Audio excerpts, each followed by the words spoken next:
नमस्कार दोस्तों, आज की इस रोमांचक कहानी में आप सभी का स्वागत है। मैं एक टूरिस्ट गाइड था। वह लड़की पुणे से कोकण घूमने आई थी। वह बहुत सुंदर थी। मैं उसे कोकण के कुछ प्रसिद्ध स्थान और समुद्र तट दिखा रहा था। एक दिन शाम के समय हम दोनों समुद्र किनारे टहल रहे थे। वह मेरे सामने उल्टे कदमों से चलते हुए मुझसे बात कर रही थी। अचानक वह रुक गई और मैं चलते चलते उसके बहुत करीब पहुंच गया और टकरा कर उसके ऊपर गिर गया और मैंने अपने होंठ उसके होठों पर रख दिए और फिर हम दोनों एक दूसरे में समा गए। दोस्तों, मेरा नाम प्रवीण है। मैं कोकण का एक सीधा साधा युवक हूँ। मेरा गांव देवगढ़ के पास एक छोटा लेकिन बेहद खूबसूरत और प्राकृतिक सौंदर्य से भरा हुआ है। हमारे गांव में पहाड़, नदी, समुद्र, नारियल और कटहल के बाग हैं और मुस्कुराते गांव के लोग। यह सब मिलकर हमारे गांव को एक अद्भुत रूप देते हैं। हर साल यहाँ बहुत से पर्यटक घूमने आते हैं और मैं उन सब का गाइड बनकर सेवा करता हूँ। मैं उन्हें हमारे गांव की सुंदरता, आसपास के समुद्र तटों, पहाड़ी इलाकों और फूलों के बागों की जानकारी देता हूँ। लेकिन मुझे क्या पता था कि एक दिन शहर से आई एक लड़की मेरी जिंदगी को पूरी तरह बदल कर रख देगी। यह कहानी 3 साल पहले की है। अक्टूबर का महीना था। बारिश का मौसम लगभग खत्म हो चुका था। एक दिन एक लड़की हमारे गांव आई। वह पुणे से आई थी और उसे हमारे गांव, यहाँ के समुद्र तट और आसपास के इलाकों को देखने की बहुत इच्छा थी। लेकिन वह यहाँ नहीं थी, किसी को नहीं जानती थी और उसे किसी की मदद चाहिए थी। गांव में आने के बाद उसने कुछ लोगों से पूछताछ की और फिर किसी ने उसकी और मेरी पहचान कराई। जब मैंने उसे पहली बार देखा तो मेरा दिल जैसे धड़कना ही भूल गया। वह इतनी खूबसूरत थी कि उस पल मुझे उससे प्यार हो गया। उसके लंबे काले बाल, गोरा रंग और चेहरे पर वह सादगी, ऐसा लग रहा था जैसे खुद प्रकृति ने उसे हमारे कोकण की धरती पर अपने ही हाथों से बनाया है। उसने मुस्कुराते हुए मेरे सामने आकर अपना हाथ आगे बढ़ाया और बोली, मेरा नाम आनंदी है। मैंने भी हाथ आगे बढ़ाया और उसके नरम मुलायम हाथ को थाम लिया। वह मुस्कुराई और बोली, मैं पुणे से आई हूँ। मुझे तुम्हारा गांव, यहाँ का समुद्र और यह इलाका देखना है। क्या तुम मेरी मदद करोगे? मैंने उसकी आंखों में देखा। वह विनती कर रही थी, लेकिन उसकी नजरों में एक अजीब सा आकर्षण भी था। मैं ना नहीं कह सका। मैंने मुस्कुराते हुए जवाब दिया, जरूर। मेरा नाम प्रवीण है। मैं यहाँ का गाइड के तौर पर काम करता हूँ और मुझे यह सारा इलाका बहुत अच्छी तरह पता है। इसके बाद मैं अपने 2 व्हीलर पर उसे बैठाकर गांव घुमाने ले गया। वह मेरे पीछे बैठी थी और मेरे मन में एक अजीब सी खुशी थी।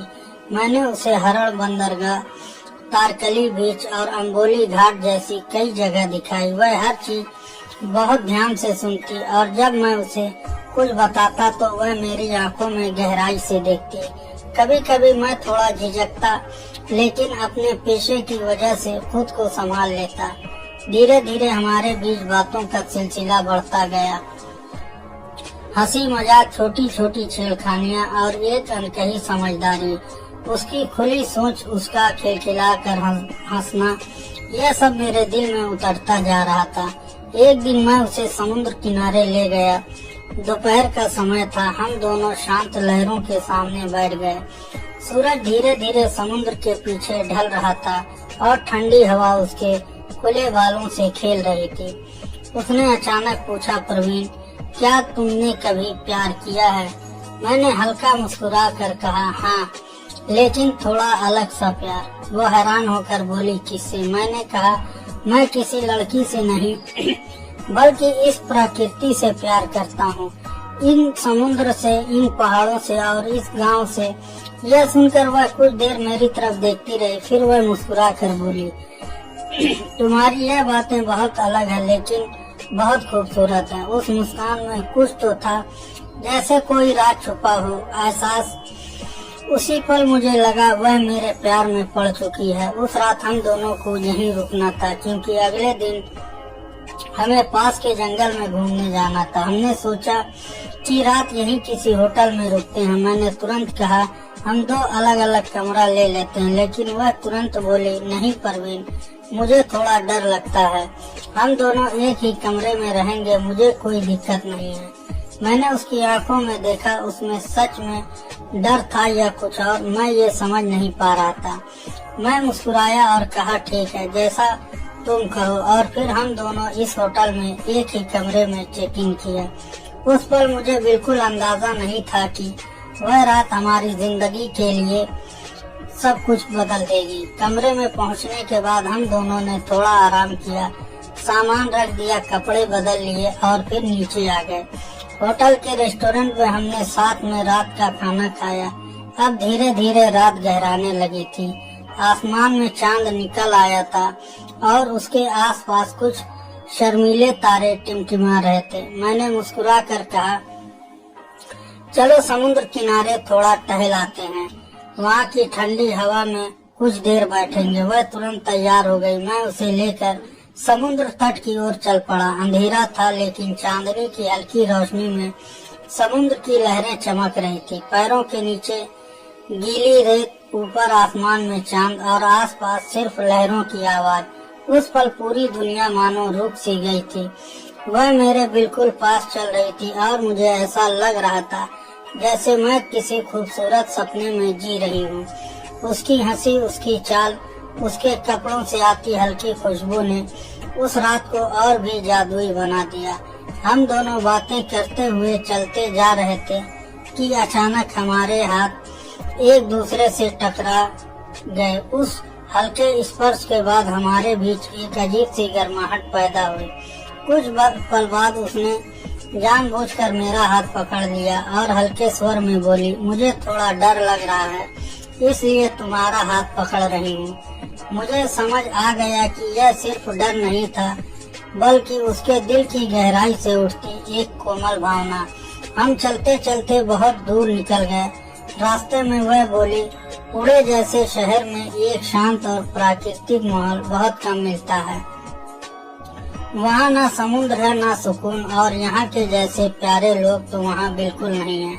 वहाँ हर कोई अपनी दुनिया में खोया रहता है, किसी को किसी की कोई परवाह नहीं होती। लेकिन यहाँ गांव में लोग एक दूसरे को समझते हैं, एक दूसरे के सुख दुख में साथ होते हैं। यहाँ तो ऐसा लगता है कि जिंदगी का मतलब अब समझ में आया। मन करता है यहीं हमेशा के लिए रुक जाऊं। ये कहते हुए वह मेरे सामने आई और उल्टी चाल चलने लगी और हंसते हुए मेरी आंखों में झांकते हुए बोली परवीन, मुझे तुम बहुत अच्छे लगते हो। तुम्हारा सादापन, तुम्हारा बोलने का तरीका और इस प्रकृति के लिए तुम्हारा प्यार, यह सब कुछ मुझे आकर्षित करता है। मैं बस उसकी आंखों में देखता रह गया। मेरे होठों पर कोई शब्द नहीं था। उसके चेहरे पर वह मासूमियत और विश्वास था जो दिल को छू जाता। वह चलते चलते रुक गई और मैं भी रुक गया। हम दोनों अब एक दूसरे के पास आ गए थे। मैंने धीरे से उसका हाथ थामा, उसका चेहरा मेरी ओर झुका और मैंने उसकी पीठ के पीछे हाथ रखकर उसे सहारा दिया। उस चांदनी रात में हमारे बीच एक ऐसा पल आया जहां वक्त ठहर गया। मैं अपने होठ उसके गुलाबी होठों के करीब ले गया और अगले ही पल हमारी धड़कनें एक दूसरे में खो गईं और चुंबन बहुत देर तक चला। उसमें ना कोई जबरदस्ती थी, ना कोई वासना, सिर्फ प्यार की कोमलता, आत्मीयता और गहराई थी। उसने मुझे कसकर अपनी बाहों में भर लिया और उस आलिंगन में जैसे उसने अपना सारा प्रेम उड़ेल दिया। वह आलिंगन बहुत देर तक चला, जैसे दोनों की आत्माएं एक हो रही हो। फिर धीरे धीरे हम अलग हुए और हमारे दिल अब एक हो चुके थे। मैं जानता था कि यह रिश्ता सिर्फ आकर्षण का नहीं बल्कि प्रेम की शुरुआत थी। उसके बाद हम दोनों कमरे में लौट आए। उस दिन हमारे चेहरे पर एक अलग ही चमक थी, एक अनकही खुशी। अब हम वापस होटल आए और कमरे में सिर्फ एक ही बिस्तर था। हम दोनों चुपचाप वहाँ पर बैठ गए। माहौल के एक अजीब सी नरमी और मिठास थी, अकेलापन मगर बेहद बोलता हुआ। धीरे धीरे उसने मेरा हाथ थाम लिया, मैंने उसका, और अगले ही पल हम दोनों एक दूसरे की बाहों में थे।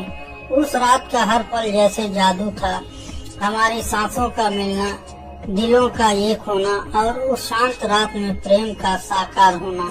ये रात हमारी जिंदगी में एक नया मोड़ लेकर आई, एक ऐसा मोड़ जिसने हमें हमेशा के लिए जोड़ दिया। सुबह जब सूरज की किरणें कमरों में दाखिल हुई, हमने एक दूसरे की आंखों में देखा और बिना कुछ कहे सब कुछ कह दिया।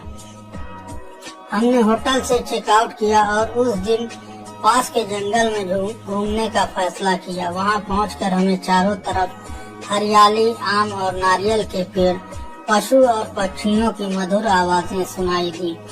प्रकृति की गोद में होना मानो किसी दूसरे ही संसार में प्रवेश करने जैसा था। ताजी हवा, पेड़ों की छांव और एक दूसरे की मौजूदगी में हम दोनों खो गए।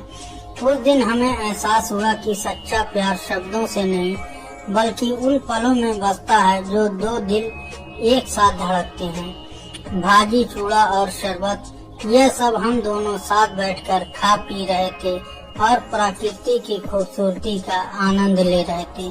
हमारे चारों ओर हरियाली फैली थी, हवा में ताजगी थी और एक अजीब सी शांति का वातावरण में घुली हुई थी।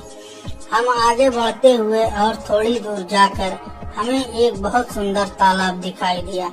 तालाब का पानी बिल्कुल साफ था, उसमें हल्की नीली चमक थी और पानी की सतह पर कुछ कमल के फूल खिले हुए थे। हमने वहीं कुछ देर रुकने का निश्चय किया। हमने मिलकर कुछ सूखी लकड़ियां इकट्ठी की और पास में पड़ी एक रस्सी की मदद से उन्हें एक साथ बांधा। रस्सी थोड़ी कम पड़ गई तो हमने आसपास के पेड़ों से लटे तोड़ने और उनसे उस अस्थायी लकड़ी की नाव को मजबूती से बांध दिया। उस लकड़ी की छोटी सी नाव पर हम दोनों बैठ गए और एक लंबी लकड़ी के सहारे धीरे धीरे पानी के बीच ले जाने लगा। धीरे धीरे हम तालाब के केंद्र तक पहुंच गए। अब हमारे चारों तरफ कोई नहीं था, सिर्फ हम दोनों और प्रकृति की गहराई। तालाब के बीच खिले कमल, मैंने थोड़ा मुस्कुराते हुए कमल का फूल उसे दिया। उसने वह कमल का फूल बहुत प्यार से स्वीकार किया। उसके चेहरे पर खिली मुस्कान मेरी यादों में बसी है।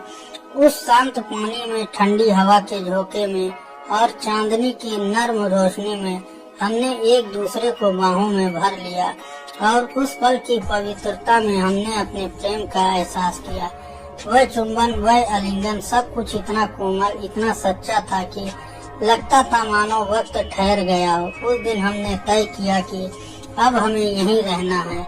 हमारे दिल इस धरती में, इस सागर की लहरों में गहराई तक उतर चुके थे।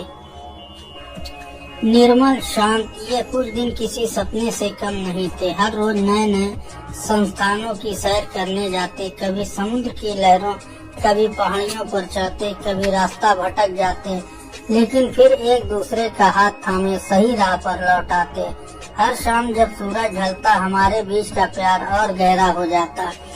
रातें हमारे लिए भावनाओं, आत्मीयता और एक सच्चे रिश्ते की गवाह बन गई थी। धीरे धीरे ये गांव के लोगों में घुल मिल गई। मेरा साधारण घर में माँ और मेरा छोटा भाई सब उसके जीवन का हिस्सा बन गए थे। उसे मेरे परिवार से एक अपनापन महसूस होने लगा। लेकिन एक दिन ऐसा भी आया जो हमारी दुनिया को हिला गया, उसके लौटने का दिन। उस सुबह वह बहुत ही शांत थी। उसकी आंखों में कुछ कहने की कोशिश की पर शायद शब्द नहीं थे। स्टेशन पर खड़ी वह मुझे देख रही थी और मैं खुद को संभाल नहीं पा रहा था।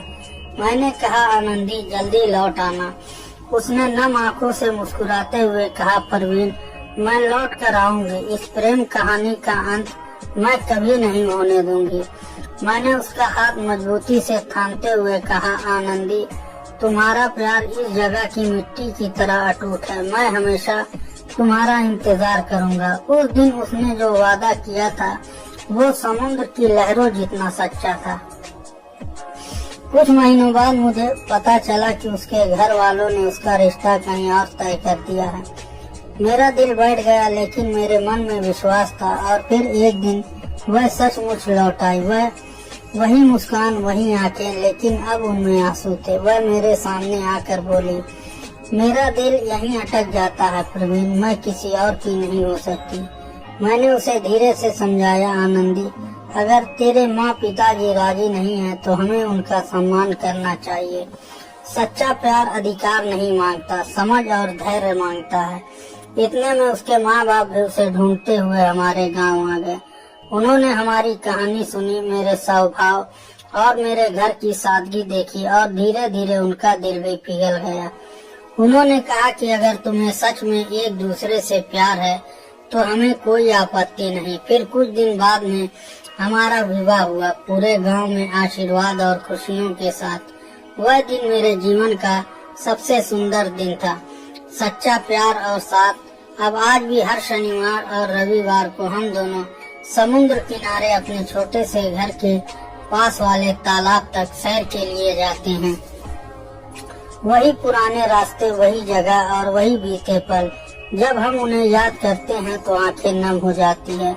वह पुलिस विभाग में काम करती है और मैं अब भी पर्यटक को अपने गांव की सुंदरता दिखाता हूँ। मेरा काम भले ही अलग हो, लेकिन हमारी जिंदगी की दिशा एक ही है, प्रेम, शांति, सादगी और संतोष की।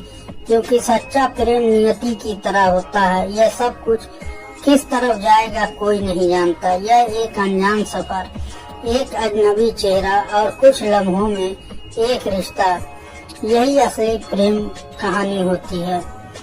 जब दिल बिना किसी स्वार्थ के एक दूसरे पर भरोसा करना सीख लेते हैं तो जात, धर्म, समस्या या दूरी कुछ भी उसके प्रेम की गहराई को नहीं रोक सकती। ऐसे प्रेम में ना दिखावा होता है, ना लालच, सिर्फ सच्चाई, अपनापन और साथ होता है। तो दोस्तों, यह थी हमारी आज की कहानी। अगर आपको पसंद आए तो लाइक कर दें और हमारे चैनल को भी सब्सक्राइब कर लें। मिलते हैं अगले वीडियो में, तब तक के लिए धन्यवाद।